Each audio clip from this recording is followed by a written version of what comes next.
우리 앞에는 USNSC가 있다. 해병대 장비를 그만큼이나 실을 수 있는 거대한 수송선, 그 장비만으로도 전면전을 수행할 수 있을 만큼의 규모다. 하지만 이 힘을 지구 반대편으로 보내는 일은 차량을 갑판에 몰아넣고 바다로 나가는 것보다 훨씬 더 복잡한 과정이다. 이 작전의 무대 뒤에는 수천 개의 정밀하게 계산된 단계가 숨겨져 있다.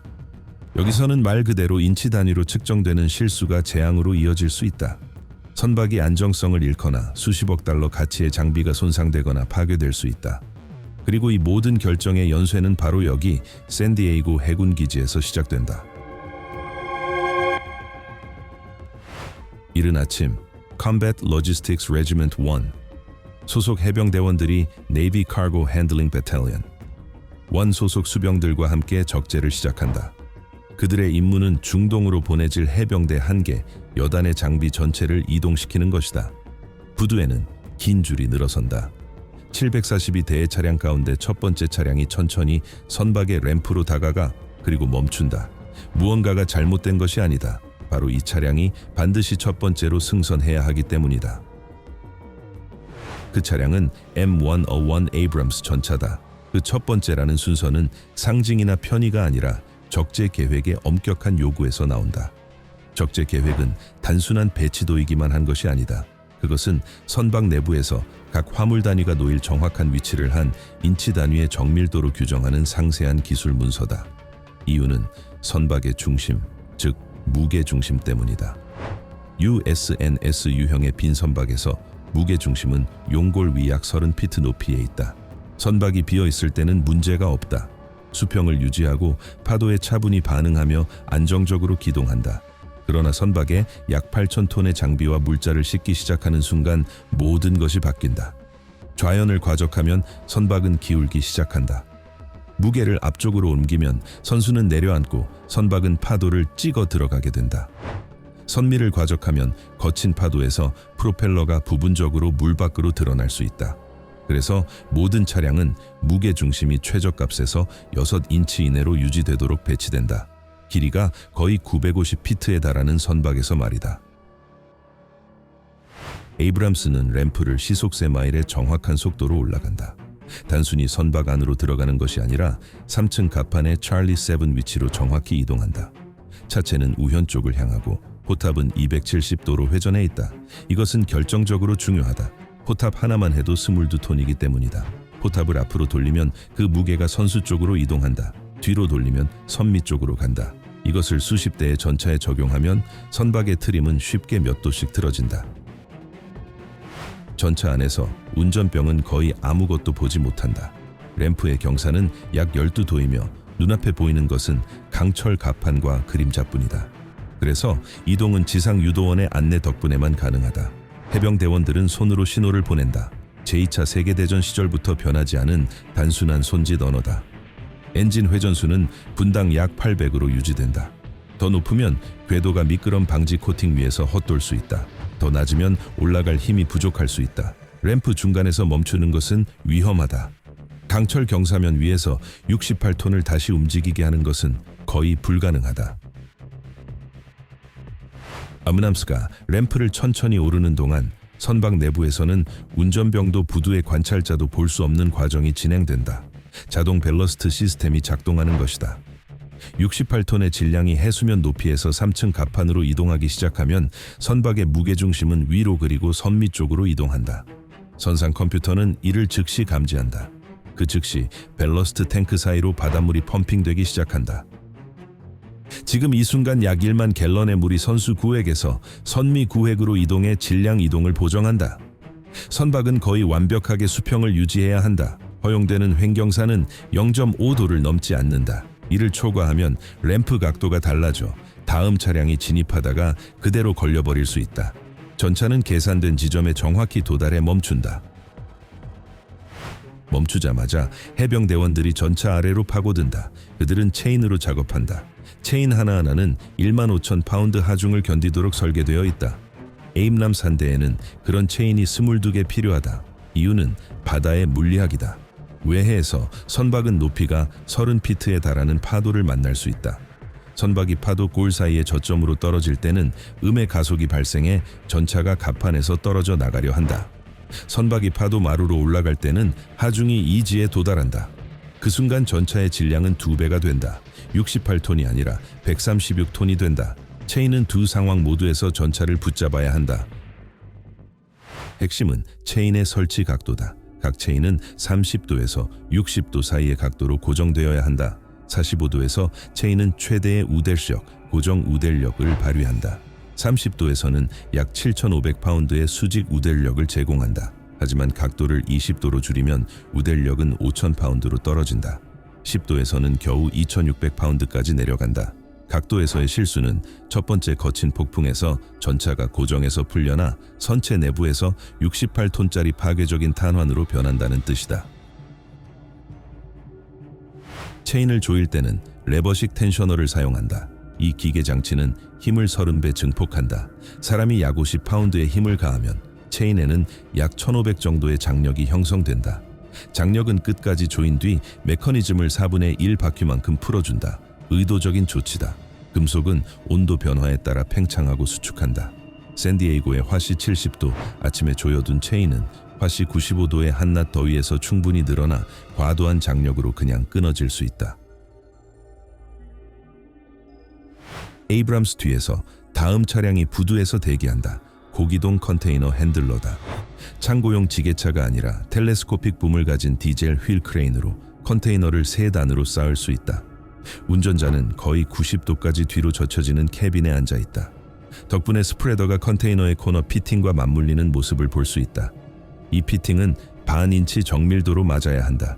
조금이라도 어긋나면 트위스트락이 잠기지 않는다. 그러면 4만에 달하는 화물을 들어 올리는 것이 오로지 마찰에만 의존하게 된다. 핸들러는 예비 부품이 실린 쿼촌, 표준 컨테이너의 4분의 1 크기를 집어든다. 질량은 약 8,000파운드다. 땅에서 떨어지는 순간 기계 전체가 약간 앞으로 기운다. 운전자는 안정성 표시기를 본다. 이 장치는 장비가 전복에 얼마나 가까운지를 보여준다. 붐을 완전히 뻗으면 핸들러는 3만 파운드를 넘겨들 수 없다. 접힌 상태에서는 6만 파운드까지 가능하다. 계산 실수, 붐의 잘못된 방향, 그러면 장비는 전복하며 컨테이너를 마치 투석기처럼 앞으로 던져버릴 수 있다. 근처에서는 7통읍 군용 트럭들이 적재 준비를 받는다. 해병대원들은 체크리스트에 따라 움직인다.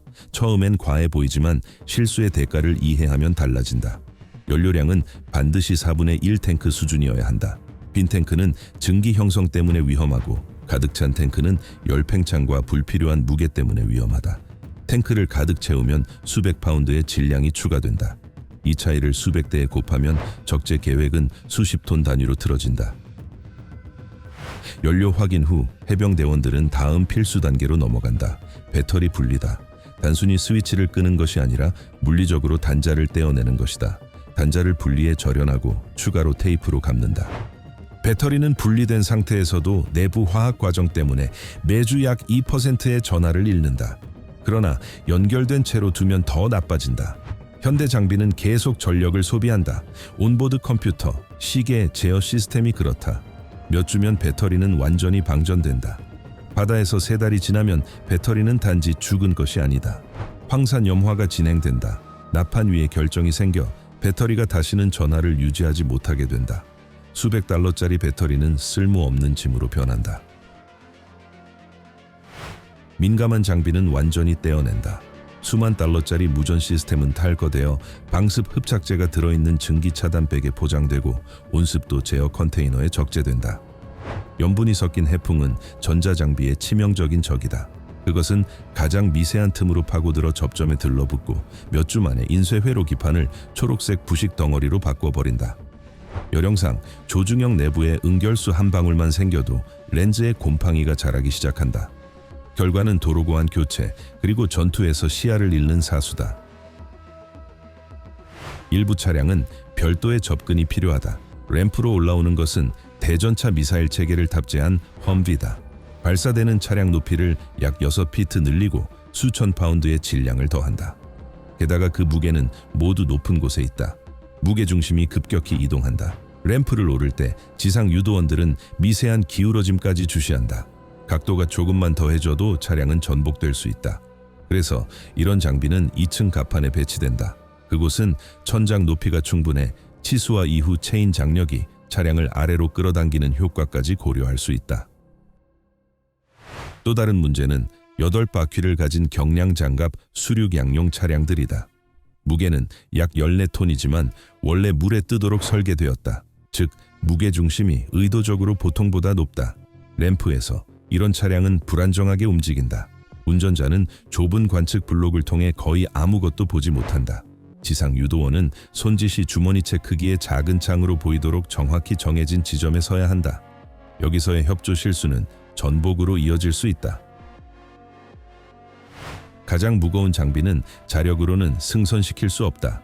이를 위해 선박 자체의 크레인을 사용한다. USNS에는 각각 55톤을 들 수 있는 갑판 크레인 2대가 있다. 2대를 함께 쓰면 110톤까지 들어 올릴 수 있다. 무게가 약 70톤인 장갑 정비 군한 차량의 차례가 오면 2 크레인이 동시에 작동한다. 운전자들은 서로를 볼 수 없으므로 모든 동작은 무전으로 연결된 한 명의 화물 마스터가 지휘한다. 그는 하중을 분배하고 상승 명령을 내리고 움직임을 동기화한다. 명령 전달에서 작은 실수만 있어도 한 크레인이 전체 하중을 떠안을 수 있다. 그 경우 한 개 하중에 맞춰 설계된 와이어가 끊어질 위험이 생긴다. 적재는 거의 2주 동안 계속된다. 매일 모든 차량이 같은 절차를 거친다. 준비, 위치 지정, 고정. 선박은 점점 금속과 연료와 장비가 빈틈없이 들어찬 완벽하게 계산된 밀집 부피로 변해간다. 사흘째가 되면 탄약 컨테이너가 도착하기 시작한다. 배치는 별도의 규칙을 따른다. 탄약은 연료 근처에 놓일 수 없다. 백리는 특별한 환기 구역이 필요하다. 고성능 폭약은 선체 깊은 곳, 가장 두꺼운 격벽이 있는 곳에 놓인다. 무언가가 잘못되면 폭발과 바다 사이에는 가능한 한 많은 강철이 있어야 한다. 마지막 차량이 선체 내부에 고정되면 USNS는 샌디에이고만을 떠난다. 그 순간부터 742 대의 장비는 바다를 건너는 여정이 아니라 점진적인 열화의 90일 여정을 시작한다. 첫 번째 적은 온도주기다. 열대 해역에서는 화물 갑판이 낮에는 화씨 130도까지 달아오르고 밤에는 화씨 50도까지 떨어진다. 80도 차이가 매일 반복된다. 금속은 팽창과 수축을 반복하고 고무실은 형태를 잃으며 체인의 장력은 계속 변한다. 샌디에이고에서 5,000파운드 힘으로 조여둔 체인은 열수축 뒤에는 더 큰 장력을 유지할 수도 있고 열팽창 뒤에는 반대로 느슨해질 수도 있다. 부두에서 맞췄던 균형은 서서히 무너진다. 선박은 밀폐되어 있지 않다. 잠수함이 아니다. 염분이 섞인 해풍은 환기 시스템, 해치, 도어실을 통해 내부로 들어온다. 그리고 노출된 모든 금속 표면의 결정 형태로 내려앉는다. 알루미늄에는 하얀 부식 분말이 생긴다. 강철은 녹슨다. 브레이크 디스크는 붉은 막으로 덮이고 시간이 지나면 그 막이 브레이크 패드와 사실상 붙어버린다. 3달이 지나면 브레이크는 사실상 잠겨버린다. 또 하나의 문제는 결로다. 따뜻하고 습한 공기가 차가운 강철 격벽과 부딪히며 화물 구획 안에는 진짜 비가 내리기 시작한다. 물은 보닛 위에 고이고 아퓨리를 타고 흘러 브리더 튜브를 통해 연료 탱크 안으로 들어간다. 디젤 연료와 물은 섞이지 않는다. 물은 바닥에 가라앉아 연료 펌프를 파괴하기 시작한다. 연료 자체도 항해 중 층 분리된다. 무거운 성분은 아래로 내려가고 가벼운 성분은 위로 올라간다. 미생물 성장을 막는 첨가제는 가라앉고 윤활 첨가제는 떠오른다. 처음에는 좋은 연료였던 것이 몇 달 후에는 수상한 층상 혼합물이 된다. 분리해둔 배터리조차 계속 열화된다. 샌디에이고에서 800A의 시동 전류를 낼 수 있던 배터리가 바다에서 3달 뒤에는 때로 200밖에 내지 못한다. 어떤 배터리는 열에 부풀고 어떤 배터리는 선체의 지속적인 진동 때문에 갈라진다. 가장 나쁜 것은 누액이 시작되는 배터리다. 산이 배터리 박스와 고정 부품을 부식시키며 이런 문제는 하역대가 되어서야 드러난다. 수주와 수개월의 항해 끝에 선박은 사우디아라비아의 항구로 들어온다. 그리고 여기서 분명해진다. 하역은 적재의 거울상이 아니다. 적재 때는 균형 계획에 따라 정확한 순서로 들어갔지만 이제는 전투 우선순위가 순서를 결정한다. 장비는 실었던 순서가 아니라 작전 첫 몇 시간에 필요한 순서로 나가야 한다. 선박에는 서로 다른 능력을 가진 램프가 3개 있다. 선미 램프는 최대 112톤을 견디며 측면 램프 2개는 각각 40톤까지다. 선미 램프는 수위와 부두 높이에 따라 경사각을 0도부터 18도까지 바꿀 수 있다. 밸러스트 시스템은 하역 중에도 계속 작동한다. 상부 갑판에서 장비가 빠져나갈수록 물은 선미 구획으로 펌핑되어 램프 각도를 1도 이내로 유지한다. 조금만 벗어나도 장비 하차가 어려워지고 손상 위험이 커진다. 차량이 선박을 떠나기 전에 먼저 체인을 풀어야 한다. 바다에서 90일을 보낸 뒤에는 적재 때보다 훨씬 어렵다. 온도 주기와 부식이 장력을 바꿔놓았기 때문이다. 5,000파운드로 조여둔 체인은 이제 훨씬 더 강한 장력을 유지할 수 있다. 체인은 반드시 정해진 순서로 푼다. 아래쪽을 풀 때 차량이 앞으로 기울지 않도록 위쪽부터 시작한다. 텐셔너 하나를 역방향으로 푸는 데에는 약 15바퀴가 필요하며 필요한 힘은 3배로 증가한다. 체인을 제거한 뒤 장비는 선박 내부 램프를 통해 갑판 사이를 이동하기 시작한다. 이 램프들은 고정 각도를 가진다. 2층과 3층 사이에는 약 15도, 1층과 2층 사이에는 약 12도다. 램프 폭은 약 20피트지만 안전구역을 고려하면 작업 공간은 더 좁아진다. 여기에는 엄격한 규칙이 있다. 속도는 시속 5마일 아래로 내려가면 안 된다. 경사 중간에서 멈추는 것은 위험하다.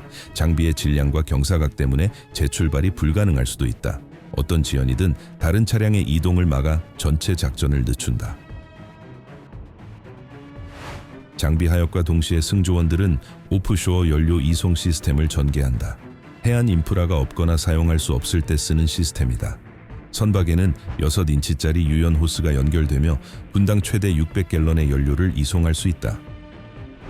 시스템은 압력을 제곱인치당 약 50파운드 수준으로 유지하고 항해 중 축적된 오염을 제거하는 수분 분리기를 갖추고 있다. 연료는 부유식 저장 탱크로도 보낼 수 있고 해안 시설로 직접 공급할 수도 있다. 상업 항만을 사용할 수 없다면 해군은 네이비 라이터레이지 폰툰 시스템을 적용한다.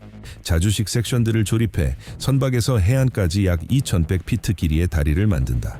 각 섹션은 고정된 크기와 얕은 흘수를 가지며 인접 섹션과 자동 잠금 장치로 연결된다. 이 다리는 높이 4피트의 파도를 견딜 수 있고 질량이 75톤인 장비가 통과할 수 있다. 접속에는 매우 높은 정밀도가 필요하다. 섹션 사이 허용 오차는 몇 인치를 넘지 않는다. 유압 시스템이 요소들을 끌어당겨 밀착시키는 동안 선박은 동적 위치 제어로 위치를 유지한다. 폰툰 시스템이 없을 때는 평평한 갑판을 가진 특수 예인선이 사용된다. 이 예인선들은 선박의 측면 램프에서 장비를 직접 받는다. 예인선 한 척은 최대 180톤을 운반할 수 있고 몇 분 안에 해안으로 도스타빗할 수 있다. 적재를 위해서는 예인선 갑판 높이와 선박 램프를 정확히 맞춰야 한다. 이는 밸러스트 조정으로 이루어지며 예인선의 흘수를 몇 피트 단위로 바꿀 수 있다. 높이 계산에서의 실수는 하차 시 장비 손상 위험을 만든다. 전투 상황에서는 선박이 비상하역 모드로 전환될 수 있다. 3개의 램프가 동시에 내려간다. 장비는 최대 안전 속도로 선박을 떠난다. 램프에서는 시속 10마일까지, 평평한 갑판에서는 시속 15마일까지다. 내부 이동 통제 시스템은 신호등을 사용한다. 초록은 이동, 빨강은 정지, 노랑은 층간 전환 시 주의다.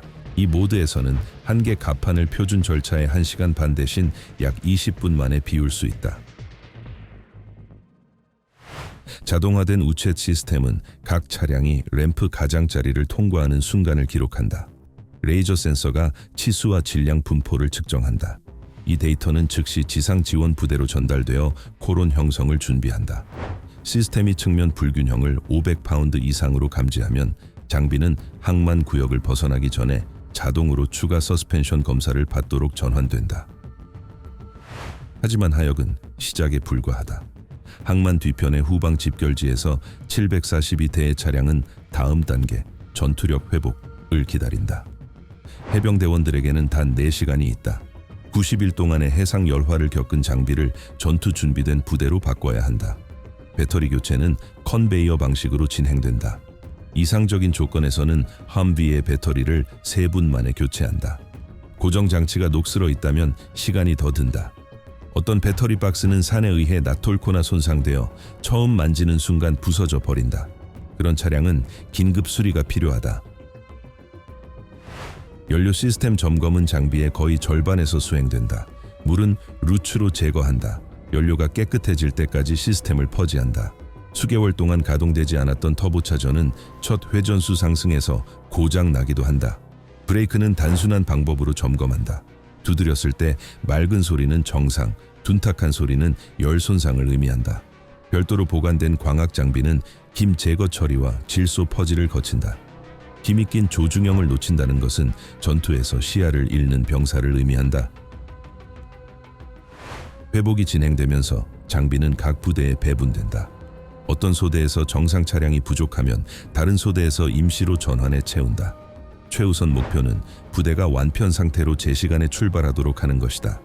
첫 번째 차량이 램프를 내려간 뒤 4시간이 지나 첫 번째 호송대가 항만을 떠난다. 장비는 완벽한 소리를 내지 못하지만 움직인다. 작전을 시작하기에는 그것으로 충분하다. USNS는 램프를 들어 올리고 방향을 돌려 돌아가는 항로를 잡는다. 그리고 그 뒤에는 742대의 차량이 남는다. 그들은 전쟁에 들어간다. 그 전쟁을 위해 준비가 시작된 것은 정확히 3달 전 지구 반대편의 샌디에이고에서였다. 원하면 내가 같은 형식 그대로 눈물 아인스, 유지, 숫자 전부 글자로 문장 톤을 더 방송용 내레이션 느낌으로 유지하면서도 의미는 단어 하나도 줄이지 않게 다듬어 줄 수도 있어.